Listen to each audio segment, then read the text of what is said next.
मनमोहन सिंग सरकारने 2012 मध्ये कॉस्मोपॉलिटन शहरामध्ये 2 योजना आणल्या होत्या. JNRU आणि BSUP या दोन्ही योजना होत्या. त्यामध्ये सरकारने नाले बांधण्यासाठी, रस्ते बांधण्यासाठी, बसेस घेण्यासाठी, शैक्षणिक नियोजन करण्यासाठी 2,200 कोटी दिले होते. यानंतर मोदी सरकारने स्मार्ट सिटीची घोषणा केली. त्यामध्ये ठाणे महानगरपालिकेला 980 कोटी देण्यात आले. राज्य सरकारने 500 कोटी दिले आणि महानगरपालिकेने 250 कोटी दिले. त्यामध्ये 39 प्रकल्प आपल्याला पूर्ण करायचे होते. नंतर संजय जयस्वाल यांनी जाता जाता 455 कोटींचा प्रस्ताव प्रस्तावित केला होता. त्यानंतर शिंदे सरकारने 6,500 कोटी ठाणे महानगरपालिकेला दिले. या सगळ्यांमध्ये 3,500 कोटी वापरण्यात आले होते, तर 3,000 कोटी परत पाठवण्यात आले नाहीत. जर तुम्ही वापरला असला तर या 15 वर्षात ठाण्याचा विकास कुठे आहे? इथे राबवलेल्या स्मार्ट सिटी प्रकल्पामध्ये घोटाळा झाला आहे. या प्रकल्पासाठी ज्या निविदा काढल्या गेल्या त्या सरकारच्या अटीशर्तीनुसार काढल्या गेल्यात का? या निविदा ज्या ठेकेदारांना दिल्या ते ठेकेदार अटीशर्तीमध्ये बसतात का? जे प्रकल्प राबवलेत ते पूर्ण झालेत का? या संपूर्ण कामाचा लेखाजोखा मुख्य परीक्षकांकडून मागवा, नाहीतर त्यासाठी SIT स्थापन करा अथवा दिलेल्या निधीचा व्यवस्थित वापर झाला आहे का यासाठी श्वेतपत्रिका काढा. नाहीतर 13 मेला या सगळ्या प्रकल्पांचा पाहणी दौरा ठाण्यातील काँग्रेस करणार आहे आणि त्यानंतर MMIDकडे चौकशी मागणी करणार असल्याचं ठाणे शहर जिल्हा अध्यक्ष विक्रांत चव्हाण यांनी सांगितले. ठाणे महानगरपालिकेला गेल्या 12 ते 13 वर्षात महानगरपालिकेचा अर्थसंकल्प सोडला. महानगरपालिकेचं दरवर्षीचं 2,500, 3,000, 4,000 कोटीचं उत्पन्न सोडलं तर ते 3,000 कोटी मल्टिप्लाइड बाय 12 म्हणजे 312 36 36,000 कोटी ते झाले. 3600 कोटी 36,000 कोटी. त्याच्या व्यतिरिक्त केंद्र सरकारकडून, काँग्रेसच्या केंद्र सरकारकडून आणि BJPच्या केंद्र सरकारकडून जवळजवळ 4,000 कोटीची निधी JNRM, BSUP आणि स्मार्ट सिटीमध्ये आलेली आहे. आणि त्याचबरोबर शिंदे साहेबांच्या सरकारकडून, महाराष्ट्र शासनाकडून 6,500-7,000 कोटीची निधी GR त्याद्वारे ह्या ठाणे महानगरपालिकेला गेल्या 15 वर्षात ही सर्व निधी प्राप्त झालेली आहे.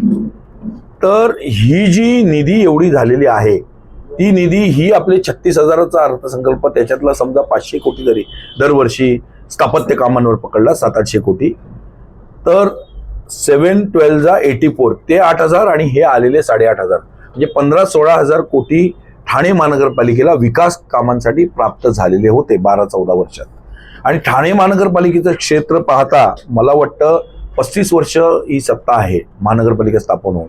ठाणे महानगरपालिकेचं क्षेत्र पाहता मला वाटतं एवढ्या पैशामध्ये शांघाय झालं पाहिजे होतं, ठाणे परिपूर्ण झालं पाहिजे होतं, विकास कामांनी व्यवस्थित सेटअप बसवला गेला पाहिजे होता. आजही ठाण्यामध्ये विकास कामांचा बोजवारा उडलेला दिसतोय. विकास कामांसाठी क्लस्टर आणावं लागतंय, नांदीकृत बांधकामांसाठी. घनकचऱ्याची व्यवस्था नाही आहे, घनकचरा व्यवस्थापनाची, डिस्पोजलची, विल्हेवाटाची नाही आहे. पाण्याचा प्रॉब्लेम आहे. काल पण पाणी नव्हतं. आजही तिकडे साकेतला टँकरची लाईन लागलेली आहे. वाहतूक कोंडीचा प्रॉब्लेम आहे. वाहतुकीची व्यवस्था नाही, शाळांची व्यवस्था नाही, आणि आरोग्याची व्यवस्था नाही. तर ह्या सगळ्या गोष्टी आपण पाहिल्या. एवढा पैसा आलेला आहे, तर नेमका एवढा पैशाचा अवयव झालेला आहे का? नियोजनबद्ध काम झालेलं आहे का? टप्प्याटप्प्यावर तपासणं फार गरजेचं आहे. प्रत्येक विभागात हे काम तपासणं गरजेचं आहे. अगदी निविदा प्रक्रियेपासून जर पाहिलं, GR आल्यापासून ते कम्प्लिशन सर्टिफिकेट देईपर्यंत आणि बिलं काढण्यापर्यंत विविध टप्प्यांवरती निविदा प्रक्रिया राबवण्यात आली आहे का? पारदर्शक राबवण्यात आली आहे का? सर्वोच्च न्यायालयाचे निर्देश जे दिलेले आहेत ते निविदा प्रक्रियेत राबवण्यात आलेले आहेत का? महाराष्ट्र शासनाने, केंद्र शासन, महाराष्ट्र शासनाने दिलेले निर्देश, मार्गदर्शक तत्व यांच्या अंमलबजावणी करून त्यांच्या अनुषंगाने हे निविदा प्रक्रिया झालेली आहेत का? कामं व्यवस्थित झालेली आहेत का?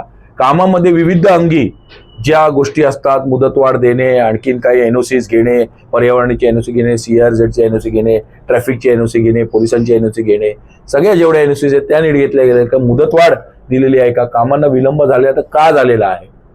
आणि कामाचा दर्जा सांभाळण्यात आलेला आहे का? लोकांना त्या विकास कामं करत असताना त्रास होतोय का? पोल्युशन होतंय का? या सगळ्या गोष्टी तपासण्यासाठी आम्ही हे सगळे GR शासनाकडून गपचूप आणलेले आहेत. देत नव्हती ठाणे महानगरपालिका आम्हाला, तर हे GR आम्ही मिळवलेले आहेत. आणि म्हणून आमचं आयुक्तांना निवेदन आहे की आपण श्वेतपत्रिका काढावी. आयुक्त चांगले आहेत. हे आयुक्त संजय सेठीनंतर खरंच असे आयुक्त भेटलेले, अभ्यासपूर्ण काम करतायत, घडी बसवून काटकसरीने काम करतायत, घडी बसवण्याचा प्रयत्न करतायत, स्वतः फिरतायत. नालेसफाई त्यांनी वेळेवर सुरू केलेली आहे, त्यांचं अभिनंदन. परंतु प्रशासकाने हे तपासणं गरजेचं आहे. प्रशासक आहे, महापालिका नाही आहे. महासभा असती आम्ही महासभेत आवाज उठवला असता. तर हे तपासणं गरजेचं आहे. आमचे प्रांताध्यक्ष हर्षवर्धन सकपाळ साहेबांनी आम्हाला हे पत्र पाठवलेलं आहे, ज्या पत्रामध्ये त्यांनी म्हटलंय की स्मार्ट सिटीच्या त्यांच्याकडे तक्रारी आलेल्या आहेत. अशाच तक्रारी बीजेपीने पण केलेल्या होत्या हरदीप सिंग पुरींकडे, नगरविकास केंद्रीय मंत्र्यांकडे. त्यांचं काय झालं? या सगळे कामांचा अवयव नीट नियोजनबद्ध कामं झालेली आहेत का, या निधीचा सदुपयोग झालेला आहे का, याच्या बाबतीत आयुक्त साहेबांनी, सौरभराव साहेबांनी श्वेतपत्रिका काढावी व वेळ पडल्यास त्यांनी त्रयस्थ समिती नेऊन चौकशी करावी, ही आमची प्रमुख मागणी आहे.